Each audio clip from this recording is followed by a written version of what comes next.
அனைவருக்கும் வணக்கம்.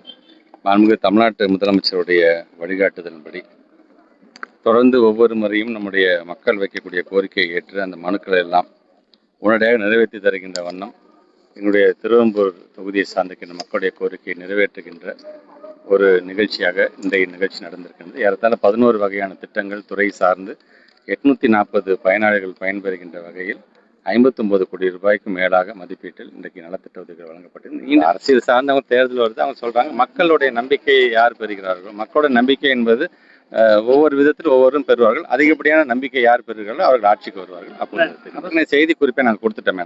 நீங்கள் ஒரு 4 நாளைக்கு முன்னாடி கூட பார்த்துருப்பீங்க. மக்களுடைய குறிப்பாக பெற்றோர்களுடைய கோரிக்கையாக பொதுவாக ஒவ்வொரு வருஷமும் என்ன நீங்கள் பண்ணிட்டு இருந்தீங்க அதே ஸ்டேட்டஸ் கோ மெயின்டைன் பண்ணுங்கள்.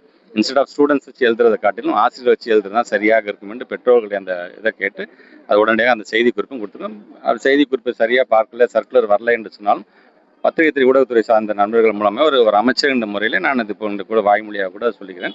நான் என்ன சொல்கிறேனோ அதுதான் உங்களுக்கான ஜீவம்.